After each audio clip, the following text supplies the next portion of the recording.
যুক্তিবিদ্যা প্রথম পত্রের 22তম ক্লাসে তোমাদের স্বাগতম।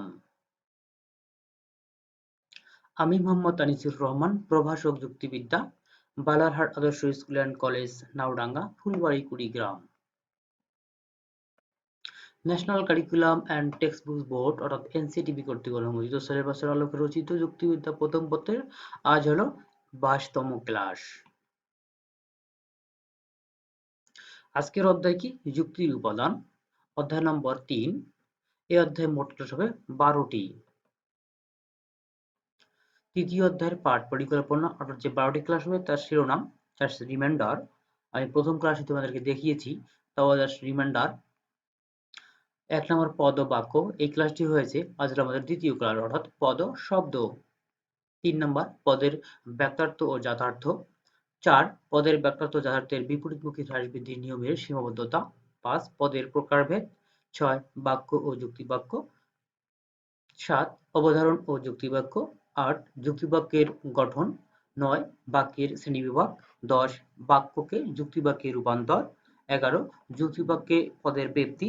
12 নম্বর এ, ই, আই এবং ও বাক্যের পদের ব্যাপ্যতা। অর্থাৎ এই 12টি শিরোনামে 12টি ক্লাস হবে এই তৃতীয় অধ্যায়ে।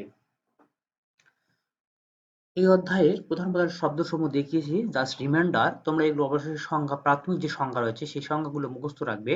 পদ, বাক্যার্থ, যথার্থ, সরল পদ, যৌগিক পদ, বিশিষ্ট পদ, সামান্য পদ, সমষ্টিবাচক পদ, উদ্দেশ্য, বিধেয়, সংযোজক, নিরপেক্ষ, সাপেক্ষ, প্রাকল্পিক, বৈকল্পিক, ব্যাপ্যতা, রূপান্তর, বিরোধিতা, যথার্থ, এ, ই, আই ও বাক্য, বিরুদ্ধ পদ, অবধারণ, সদর্থক, S, E, B, I, N, O, P. এটি এরিস্টটলের সূত্র, এই সূত্রটা মুখস্থ রাখবে। অর্থাৎ শুধু সূত্র না, এইখানে যে শব্দগুলো রয়েছে সেই সবগুলোই প্রাথমিক সংজ্ঞা তোমরা মুখস্থ রাখবে। প্রাথমিক সংজ্ঞা মুখস্থ রাখলে এই অধ্যায়ের যে অর্থাৎ যে নৈবিত্তিক আসে, নৈবিত্তিকগুলো খুব সহজেই তোমরা উত্তর দিতে পারবে। তারপরে জ্ঞানমূলক যে 1 নম্বর প্রশ্ন রয়েছে এটারও তো উত্তর খুব সহজে দিতে পারবে। এবং এই অধ্যায়ের যে কোনো জিনিস তোমরা এই সংজ্ঞাগুলো জানা থাকলে তোমরা যে কোনো জিনিস বানায় লিখতেও পারবে। তাহলে এই অধ্যায়ের এই শিরোনামগুলো বা এই প্রধান প্রধান শব্দগুলোর শিরোনাম বা সংজ্ঞা তোমরা অবশ্যই মুখস্থ রাখবে। আজকের বিষয় অধ্যায় নম্বর কি? অধ্যায় হলো তৃতীয় অধ্যায়, যুক্তির উপাদান। এই ক্লাস সংখ্যা হবে 12টি। তা ক্লাস নম্বর হলো 2, অর্থাৎ আজকে আমাদের ক্লাস নম্বর কত? 2 নাম্বার। আলোচ্য বিষয় কি আমাদের? আলোচ্য বিষয় হলো পদ ও শব্দ। তাহলে আমরা আজ আলোচনা করব পদ ও শব্দ নিয়ে। চলো, পদ ও শব্দ। তো আমরা এই অধ্যায়ের পাঠ শেষে আমরা অর্থাৎ এই তৃতীয় অধ্যায়ের পাঠ শেষে আমরা কি কি শিখব? আমরা জাস্ট রিমাইন্ডার, আমরা প্রথম ক্লাসে দেখিয়েছি, যদিও একটু বেশি, তাই আমি জাস্ট রিমাইন্ডার দেখাচ্ছি শুধু জাস্ট। দেখো 1 নাম্বার, 2 নাম্বার, 3, 4, 5, 6, 7, 8, অর্থাৎ এই 8টি সহ দেখো আরো আছে 9, 10, 11, 12, 13, 14, 15, 16, অর্থাৎ এই 12টি ক্লাস শেষে আমরা এই 16টি বিষয় শিখতে পারবো, যদি আমরা এই 12টি ক্লাস পর্যাপ্ত জ্ঞান সহকারে জানতে পারি বা পর্যাপ্ত সময় দিয়ে পড়তে পারি এবং মনোযোগ সহকারে শিখি, তাহলে আমরা এই 16টি বিষয় শিখতে পারবো। তাহলে দেখো আজ আমাদের পাঠ কত? পাঠ হলো 2, পদ ও শব্দ নিয়ে আলোচনা। দেখি আমরা পদ ও শব্দ নিয়ে। দেখো যুক্তিবিদ্যা বলতে, তাহলে যুক্তিবিদ্যায় কি? এই পদ বলতে যেসব শব্দ বা শব্দ সমষ্টিকে বোঝায় যা যুক্তিবাক্যের উদ্দেশ্য বা বিধেয় হিসেবে ব্যবহৃত হয় বা হতে পারে। তাহলে পদ গঠিত হয় কি? শব্দ নিয়ে। তাহলে আর এই পদ কি গঠিত হয়? এই শব্দ নিয়ে। তাই পদের আলোচনায় সুস্পষ্ট করার জন্য পদের সাথে কি, শব্দের সাথে পদের সম্পর্ক ব্যাখ্যা করা দরকার। অর্থাৎ এই পদ যেহেতু আমাদের যুক্তিবিদ্যার আলোচ্য বিষয়, আর এই পদ যেহেতু এই শব্দ নিয়ে গঠিত হয়, তাই আমরা কি করব? এই পদ সম্পর্কে জানার পূর্বে ব্যাখ্যার সাথে, অর্থাৎ এই পদ সম্পর্কে জানার সঙ্গে সঙ্গে আমরা শব্দ সম্পর্কেও জানব। তাহলে কেননা পদ ও শব্দের মধ্যে মিল আছে, অমিল রয়েছে এবং পারস্পরিক নির্ভরশীলতাও রয়েছে। তাহলে এই আলোচনা করার পরে কিছু গুরুত্বপূর্ণ দিক রয়েছে, তবে কি করব আমরা সেগুলো উল্লেখ করার আগে শব্দের প্রকৃতি সম্পর্কে কিছু আলোচনা করা প্রয়োজন। অর্থাৎ শব্দের প্রকৃতি বলতে এখানে শব্দ কাহাকে বলে, শব্দ কি প্রকার, শব্দ মানে কত প্রকার, এগুলো সম্পর্কে জানবো আমরা। শব্দ আসলে কি, এগুলো আমরা শব্দ সম্পর্কে জানবো। তাহলে চলো আমরা শব্দ সম্পর্কে জানবো। তাহলে শব্দ ও শব্দের শ্রেণীবিভাগ, অর্থাৎ আমরা এখন শব্দ কি জানবো এবং শব্দের শ্রেণীবিভাগ সম্পর্কে জানবো। তাহলে শব্দ কি? এক বা একাধিক বর্ণের সমষ্টি যখন কোনো অর্থ প্রকাশ করে তখন তাকে শব্দ বলে। তাহলে কি বলা হয় শব্দ সংজ্ঞায়? এক বা একাধিক বর্ণের সমষ্টি যখন কোনো অর্থ প্রকাশ করে তখন তাকে শব্দ বলে। শব্দ হচ্ছে কি? অর্থপূর্ণ বর্ণ বা বর্ণ সমষ্টি। তাহলে শব্দের অর্থ হচ্ছে কি? অর্থপূর্ণ বর্ণ বা বর্ণ সমষ্টি। যেমন কে, কই, বই, টেবিল, এ, ওই, হই, চই ইত্যাদি। তাহলে অর্থপূর্ণ সব বর্ণ বা বর্ণ সমষ্টি শব্দ। তাহলে কি? অর্থপূর্ণ হতে হবে। তাহলে অর্থপূর্ণ সব বর্ণ বা বর্ণ সমষ্টি হলো কি? শব্দ। কিন্তু যুক্তিবিদ্যায় সব শব্দই পদ নয়। পদ হওয়ার যোগ্যতা অযোগ্যতার ভিত্তিতে যুক্তিবিদ্যা শব্দকে কি ৩ শ্রেণীতে ভাগ করেছেন। তাহলে আমাদের যুক্তিবিদ্যায় কি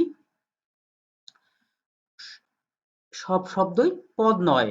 তাহলে অবশ্যই এখানে পার্থক্য রয়েছে, যে সাধারণ যে অর্থপূর্ণ কি সব বর্ণই বা বর্ণসমষ্টি শব্দ, তাহলে এই সংজ্ঞার সহিত আমাদের এই যুক্তিবিদ্যায় সব শব্দের কিছু পার্থক্য রয়েছে। তাহলে আমরা এখন এই সম্পর্কে জানবো। অর্থাৎ পদ হওয়ার যোগ্যতা অযোগ্যতার ভিত্তিতে কি যুক্তিবিদ্যা কি এই শব্দকে ৩ শ্রেণীতে বিভক্ত করেছেন। তাহলে কি কি দেখি আমরা। এক হলো পদযোগ্য শব্দ। তাহলে একটা হলো পদযোগ্য শব্দ, ২ হলো সহপদযোগ্য শব্দ, ৩ হলো পদ নিরপেক্ষ শব্দ। অর্থাৎ আমাদের এই ৩ প্রকার শব্দ রয়েছে। একটা হলো পদযোগ্য শব্দ, সহপদযোগ্য শব্দ এবং পদ নিরপেক্ষ শব্দ। অবশ্যই তোমাদেরকে এটা মনে রাখতে হবে যে শব্দ ৩ প্রকার। তাহলে আমরা এখন জানবো যে এই পদযোগ্য শব্দ কাহাকে বলে, সহপদযোগ্য শব্দ কাহাকে বলে এবং পদ নিরপেক্ষ শব্দ কাহাকে বলে এবং উদাহরণ সহ জানবো। দেখো আমাদের ১ নম্বর হলো কি? পদযোগ্য শব্দ। তাহলে পদযোগ্য শব্দ কাকে বলে? যে শব্দ অন্য কোনো শব্দের সাহায্য ছাড়াই কোনো যুক্তিবাক্যের উদ্দেশ্য বা বিধেয় হওয়ার যোগ্যতা রাখে তাকে পদযোগ্য শব্দ বলে। অর্থাৎ যে শব্দগুলো কি কারো সাহায্য ছাড়াই, যেমন ওই অক্সিলারি ভার্বস আমরা পড়েছি যে সাহায্যকারী ভাব বা অন্য কারো সাহায্য ছাড়াই কি করতে সে নিজে নিজেই শব্দ গঠন করতে পারে বা কোনো কি যুক্তিবাক্যের উদ্দেশ্য বা বিধেয় হওয়ার যোগ্যতা রাখে, তাকেই পদযোগ্য শব্দ বলে। উদাহরণস্বরূপ কি? চাঁদ, ফুল, সুন্দর, সবুজ ইত্যাদি। এই শব্দগুলো কি স্বাধীনভাবে কোনো যুক্তিবাক্যের উদ্দেশ্য, বিধেয় বা উদ্দেশ্য বিধেয় উভয় হতে পারে। এই জিনিসগুলো কি? চাঁদ, ফুল, সুন্দর, সবুজ এই শব্দগুলো কি উদ্দেশ্য হতে পারে আবার বিধেয় হতে পারে। যেমন কি? চাঁদ হয় পৃথিবীর উপগ্রহ, ফুল হয় সুন্দর। তাহলে এগুলো কি পদযোগ্য শব্দ। চাঁদ, পৃথিবী, উপগ্রহ, ফুল, সুন্দর এগুলো কি পদযোগ্য শব্দ। কোনো কারো কিছু সাহায্য ছাড়া এগুলো কি করতে পারে? কোনো যুক্তিবাক্যের যেমন এটার উদ্দেশ্য হয়েছে, এটা হলো বিধেয় হয়েছে, উদ্দেশ্য বা বিধেয় হতে পারে। তাহলে এটা হলো পদযোগ্য শব্দ। এক কথায় সহজ ভাষায় যে শব্দ অন্য কোনো শব্দের সাহায্য ছাড়াই কি করতে পারে কোনো যুক্তিবাক্যের উদ্দেশ্য বা বিধেয় হওয়ার যোগ্যতা রাখে তাকে পদযোগ্য শব্দ বলে, কারো সাহায্য ছাড়াই। এখন দেখো সহপদযোগ্য শব্দ কাকে বলে? যে শব্দ স্বাধীনভাবে কোনো যুক্তিবাক্যের উদ্দেশ্য অথবা বিধেয় হিসেবে ব্যবহৃত হতে পারে না। ওখানে কি বলা হয়েছে? সব পদযোগ্য শব্দের মধ্যে যে স্বাধীনভাবে পদযোগ্য কি হতে পারে? স্বাধীনভাবে হতে পারে। এখানে কি স্বাধীনভাবে না হয়ে কি করতে পারে? কারো বিধেয় হিসেবে ব্যবহৃত হতে পারে না। স্বাধীনভাবে হতে পারে না, তবে কি অন্য কোনো শব্দ বা পদের সাথে যুক্ত হয়ে যুক্তিবাক্যের উদ্দেশ্য অথবা বিধেয় হওয়ার যোগ্যতা অর্জন করতে পারে, তাকে সহপদযোগ্য শব্দ বলে। এক কথায় সহপদযোগ্য শব্দ তাকেই বলে যে শব্দগুলো স্বাধীনভাবে নিজে নিজেই যুক্তিবাক্যের উদ্দেশ্য বা বিধেয় হিসেবে ব্যবহৃত হতে পারে না, কিন্তু অন্য কারো কি অন্য কোনো শব্দ বা পদের সাহায্য নিয়ে কি করতে পারে সে উদ্দেশ্য বা বিধেয় হতে পারে, তাকেই হলো কি সহপদযোগ্য শব্দ। যেমন কি কি উদাহরণ? টিটা, খানাখানি এবং ও অথবা ইত্যাদি এই শব্দগুলো কি সহপদযোগ্য শব্দ। তোমায় অবশ্যই মনে রাখবে যে টিটা, খানাখানি, ও এবং অথবা এগুলো হলো কি সহপদযোগ্য শব্দ। আমরা এগুলোতে ইংরেজিতে কি বলেছিলাম যে সাহায্যকারী ভার্ব হিসেবে জানি। এখানে হলো কি সহপদযোগ্য শব্দ, টিটা খানাখানি ও এবং অথবা, এই 7টি শব্দ অবশ্যই মুখস্থ রাখবে। যেমন টি, যেমন বইটি হয় মজার, বই এখানে যোগ টি, তাহলে এখানে কি হলো যে বই যোগ টি, বই হলো একটা সহপদযোগ্য শব্দ, এর সহিত কি হয়েছে টি, সহপদযোগ্য শব্দ কি যুক্ত হয়েছে, যুক্ত হয়ে বইটি হয়েছে, তাহলে এই টিটা বইয়ের সঙ্গে যুক্ত হওয়ার পরে কি হয়েছে, এটি একটি উদ্দেশ্য হিসেবে ব্যবহৃত হয়েছে, তাই এটি একটি টি হলো কি সহপদযোগ্য শব্দ। টা, আমটা হয় মিষ্টি, আমের সহিত টার যোগ হয়ে আমটা হয়েছে, এবং আমটা হওয়ার কারণে এই টাটা এখানে যোগ হওয়ার কারণে একটি অর্থপূর্ণ বাক্য হয়েছে এবং এটি একটি উদ্দেশ্য হিসেবে ব্যবহৃত হয়েছে। খানা, পুস্তক খানা হয় যুক্তিবিদ্যা সংক্রান্ত, এখানে পুস্তকের সহিত খানা কি সহপদযোগ্য শব্দটি কি হয়েছে যুক্ত হয়েছে, যুক্ত হয়েছে কি হয়েছে পুস্তক খানা, তাহলে পুস্তক খানা হয় যুক্তিবিদ্যা সংক্রান্ত, তাহলে এখানে কি হয়েছে উদ্দেশ্য হিসেবে ব্যবহৃত হয়েছে।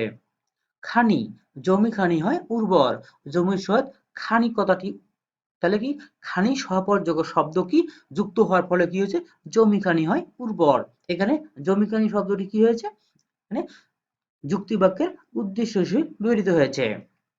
ও এবং, ও এবং, তাহলে সক্রেটিস হয়, সক্রেটিস ও প্লেটো হন গুরু এবং শিষ্য, তাহলে ও এবং দেখো সক্রেটিস ও প্লেটো এই দুজনকে আলাদা, দুজনকে একত্রিত করেছে, হন গুরু এবং শিষ্য, তাহলে গুরু শিষ্য এবং এবং যারা মধ্যে কি গুরু এবং শিষ্যের মধ্যে একটা সম্পর্ক তৈরি হয়েছে, ব্যক্তি অর্থপূর্ণ শব্দ তৈরি হয়েছে। সক্রেটিস ও প্লেটো, দেখো এখানে সক্রেটিস যোগ ও যোগ প্লেটো, তাহলে সক্রেটিস সহিত ও প্লেটো, সক্রেটিস ও প্লেটোর মধ্যে মাঝে কি ও যুক্ত হওয়ার কারণে সক্রেটিস ও প্লেটো হয়ে একটি কি হয়েছে সাবজেক্টের উদ্দেশ্য হিসেবে ব্যবহৃত হয়েছে কোনো যুক্তি বাক্যের। গুরু এবং শিষ্য, দেখো গুরু ও গুরু শিষ্যের মধ্যে এবং যুক্ত হয়ে গুরু এবং শিষ্য হয়ে এটি কি হয়েছে বিধেয় হিসেবে ব্যবহৃত হয়েছে। অথবা রাসেল অথবা রবীন্দ্রনাথ হন যুক্তিবিদ, এখানে রাসেল রবীন্দ্রনাথ এর মাঝে কি অথবা আসিয়ে কি হয়েছে রাসেল অথবা রবীন্দ্রনাথ যে কোনো একজন হয় যুক্তিবিদ, তাহলে এই এগুলো হলো কি সহপদযোগ্য শব্দ, এই সহপদযোগ্য শব্দগুলো তোমরা অবশ্যই মুখস্থ রাখবে, টিটা খানাখানি ও এবং অথবা উদাহরণস্বরূপ মুখস্থ রাখো, তাহলে খুব সহজেই মনে রাখবে এবং মুখস্থ থাকবে দীর্ঘদিন। তারপরে দেখো পদ নিরপেক্ষ শব্দ 3 নাম্বার, যে শব্দ স্বাধীনভাবে কোনো যুক্তিবাক্যের উদ্দেশ্য বা বিধেয় হিসেবে ব্যবহৃত হতে পারে না, এমনকি কোনো পদের সাহায্য নিয়েও কোনো যুক্তিবাক্যের উদ্দেশ্য বা বিধেয় হতে পারে না, তাকে পদ অযোগ্য বা পদ নিরপেক্ষ শব্দ বলে। পদ অযোগ্য শব্দ কখনোই পদ হতে পারে না।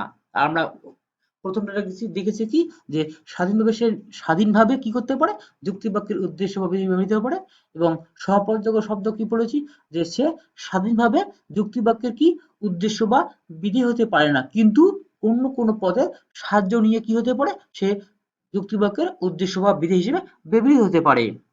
আর পদ নিরপেক্ষ শব্দ কি সে স্বাধীনভাবে কি করতে পারে না নিজে উদ্দেশ্য বা বিধেয় হিসেবে ব্যবহৃত হতে পারে না, এমনকি সে কি কোনো পদের সাহায্য নিয়েও কোনো পদে কোনো যুক্তিবাক্যের কি হতে পারবে না উদ্দেশ্য বা বিধেয় হিসেবে ব্যবহৃত হতে পারবে না, তাকেই হলো সহপদযোগ্য শব্দ।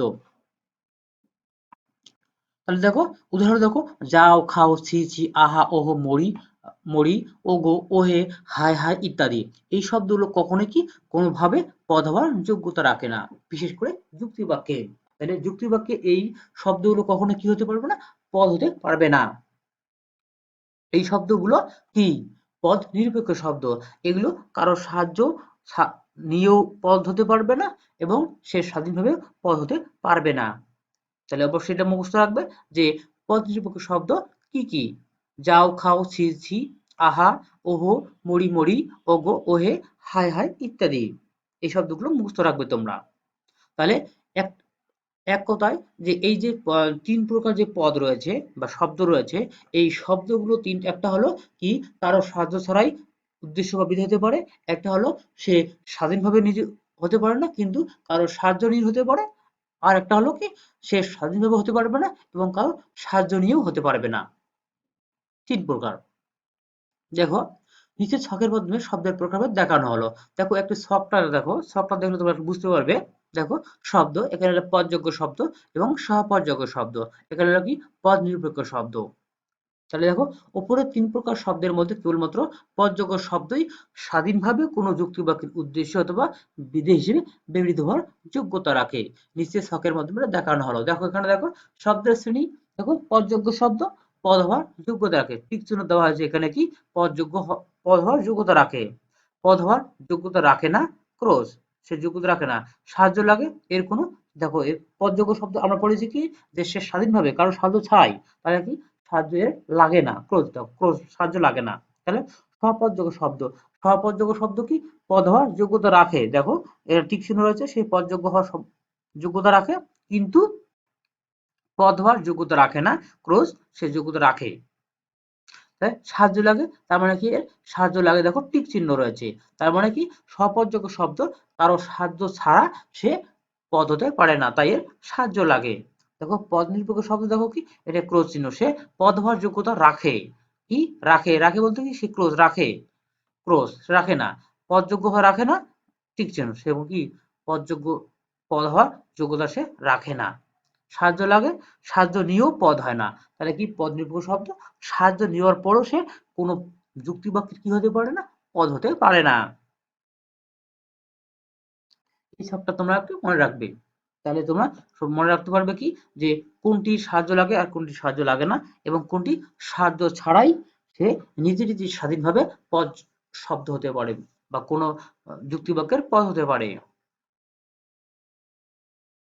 পদ ও শব্দের পার্থক্য, দেখো এখন পদ ও শব্দের মধ্যে কিছু পার্থক্য রয়েছে। আমরা সেই পদের সব পার্থক্যগুলো যদি জানি, তার মধ্যে আমরা এই পদ ও শব্দ কি বা এদের মধ্যে যে পার্থক্য রয়েছে এগুলো জানলে আমরা এই সম্পর্কে আরো সুস্পষ্ট ধারণা আমাদের হবে।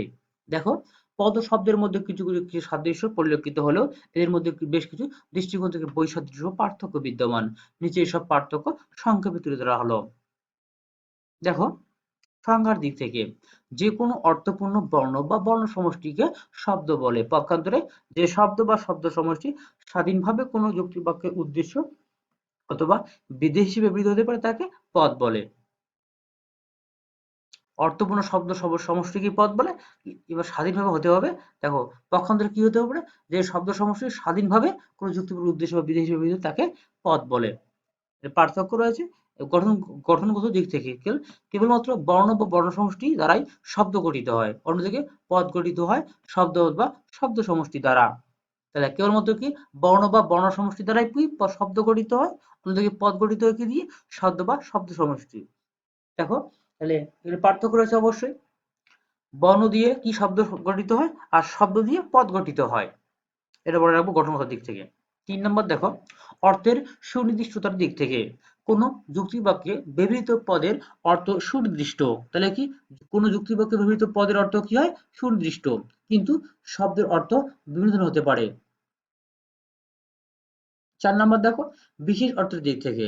কোন বিশেষ অর্থে সহপদযোগ্য শব্দ টিটা খানাখানি এবং পদ নিরপেক্ষ শব্দ হায় হায় সাবাস পদ হিসেবে ব্যবহৃত হতে পারে, কিন্তু তখন তাদেরকে কোনো বস্তু বা বিষয় বা ঘটনা হিসেবে গ্রহণ করা হয়, তার শব্দগত অর্থে নয়। যেমন সাবাস হয়, সাবাস হয় উৎসাহ প্রকাশক শব্দটি হয় একটি বাংলা শব্দ। পক্ষান্তরে শব্দ হতে হলে কোনো না কোনো অর্থ প্রকাশ করলেই হয়। অর্থাৎ শব্দ হতে হলে কি যে কোনো অর্থ প্রকাশ করলেই হয়, কিন্তু ওই যখন কোনো পদ হতে হবে তাহলে তাকে শুধু অর্থ প্রকাশ করলে হবে না, একটা অর্থপূর্ণ প্রকাশ করতে হবে। ৫ নাম্বার দেখো শব্দের প্রকারভেদগত দিক থেকে। শব্দকে ৩ ভাগে ভাগ করা হয়, অর্থাৎ পদযোগ্য শব্দ, সহপদযোগ্য শব্দ এবং পদ নিরপেক্ষ শব্দ। এর মধ্যে কেবল পদযোগ্য শব্দই পদ হওয়ার যোগ্য। ব্যবহারের দিক থেকে দেখো, ব্যবহারের দিক থেকে কি শব্দ সাধারণভাবে ভাষায় ব্যবহৃত হয়, পক্ষান্তরে পদ কেবল যুক্তিবাক্যে ব্যবহৃত হয়। তাহলে শব্দ ব্যবহৃত কি ভাষায় শব্দ ব্যবহৃত হয়, কিন্তু পদ কোথায় ব্যবহৃত হয়, যুক্তিবাক্যে ব্যবহৃত হয়। ৭ নম্বর দেখো শব্দ ও পদের অস্তিত্বগত সংখ্যার দিক থেকে। তাহলে কি দেখো শব্দ সবসময় কি একটি শব্দ, কিন্তু পদ একটি মাত্র শব্দ হতে পারে, আবার একাধিক একাধিক বা বহু শব্দ দ্বারা গঠিত হতে পারে, যেমন ঢাকা, কলেজ, ছাত্র ইত্যাদি। প্রত্যেকটি একটি শব্দ, কিন্তু ঢাকা কলেজের ছাত্র এই তিনটি শব্দ মিলে একটি পদ হতে পারে যখন তাকে যুক্তিবাক্যে এভাবে ব্যবহার করা হয়, যেমন সাকিব হয় ঢাকা কলেজের ছাত্র। তাহলে কি হতে হয়? শব্দ কি? শব্দ হলো সবসময় একটি শব্দ, কিন্তু পদ একাধিক, একটা শব্দ হতে পারে, আবার একাধিক শব্দ নিয়ে একটি পদ হতে পারে। ৭ নম্বরের পার্থক্য এটা। ৮ নম্বর দেখো আঙ্গিক সম্পর্কের দিক থেকে। তাহলে আঙ্গিক সম্পর্কের দিক থেকে কি? শব্দ হচ্ছে বাক্যের ক্ষুদ্রতম অংশ। অপরদিকে কি? পদ হলো যুক্তি বাক্যের ক্ষুদ্রতম অংশ। তাহলে কি? শব্দ হচ্ছে কি বাক্যের ক্ষুদ্রতম অংশ, আর পদ হলো যুক্তি বাক্যের ক্ষুদ্রতম অংশ। ৯ নম্বর কি? পরিমাণগত দিক থেকে। তাহলে সব শব্দই পদ, কিন্তু সব শব্দই পদ নয়। দেখো সব পদই শব্দ হয়, কিন্তু সব শব্দই পদ হয় না। তাই পরিমাণগত দিক থেকে শব্দের পরিমাণ বেশি, পক্ষান্তরে কি? পদের পরিমাণ সীমিত। কেননা সকল শব্দের মধ্যে কেবল একটি অংশই যুক্তিবিদ্যায় পদ হিসেবে ব্যবহৃত হয়। তাহলে পরিমাণ কি? শব্দের পরিমাণ বেশি আর পদের পরিমাণ সীমিত। ১০ নম্বর দেখো কি? ধারণা প্রকাশের দিক থেকে। মানুষের ইচ্ছা, অনুভূতি, আবেগ, কল্পনা, সন্দেহ ইত্যাদি কি? সর্বপ্রকার চিন্তা বা ধারণা শব্দ দ্বারা প্রকাশিত হয়। ধারণা কি? শব্দ দ্বারা প্রকাশিত হয়। পক্ষান্তরে কি? পদ কেবল যৌক্তিক চিন্তা বা ধারণামূলক চিন্তা বা ধারণারই প্রকাশ ঘটায়। ১১ নম্বর কি? শর্তের দিক থেকে। শব্দ হতে হলে অর্থপূর্ণ বা বর্ণসমষ্টি হলেই চলে। কিন্তু পদের ক্ষেত্রে আরো কিছু শর্ত মিলে চলতে হয়। যেমন কি? অর্থাৎ শব্দের তুলনায় পদ হওয়ার জন্য বেশি শর্ত মেনে চলতে হয়। অর্থাৎ শব্দের জন্য একটি যেকোনো অর্থপূর্ণ হলেই হলে, আর কিন্তু পদ হতে নাকি কিন্তু অনেকগুলো শর্ত মানতে হয়। ১২ নম্বর দেখো ভাষায় ব্যবহারের স্থানের দিক থেকে। তাহলে কি? কোনো বাক্যের যেকোনো স্থানে ব্যবহৃত যেকোনো অর্থপূর্ণ বর্ণ বা বর্ণসমষ্টি শব্দ, অর্থাৎ শব্দ বাক্যের যেকোনো স্থানে বসতে পারে। শব্দ কি হতে পারে? কোনো বাক্যে কি হতে পারে? প্রথমে বসতে পারে, শেষে বসতে পারে। পক্ষান্তরে কি? পদ কেবল কোনো যুক্তি বাক্যের দুই প্রান্তে ব্যবহৃত হয়। হয় প্রথমে বসবে, না হয় শেষে বসবে। অর্থাৎ হয় উদ্দেশ্য হবে, না হয় বিধেয় হবে। তাহলে আমাদের এই ১২ টি পার্থক্য রয়েছে। পার্থক্যর পর যেকোনো তোমরা ৫ টি বিষয় খুব সহজে, খুব ভালো করে মুখস্থ রাখবে, যেটা খুব সহজেই পরীক্ষায় লিখতে পারো। তাহলে তোমার বাড়ির কাজ কি দেখো? একটি ছক তৈরি করে শব্দ ও পদের পার্থক্যগুলো চিহ্নিত করো। তাহলে পার্থক্য যেহেতু ১২ টি রয়েছে, তোমরা ১২ টি মুখস্থ রাখলে ১২ টি একটু বেশি টাফ হয়ে যায়। তোমরা ৫-৭ টি খুব সুন্দর করে মুখস্থ রাখবে। পরীক্ষার মধ্যে যেকোনো ৩ টি বা ৫ টি লিখবে। ক্লাস এই পর্যন্ত সমাপ্ত। তোমাদের জন্য আগামী ক্লাসের জন্য আমন্ত্রণ রইল। তো দেখা হবে আগামী ক্লাসে। আল্লাহ হাফেজ।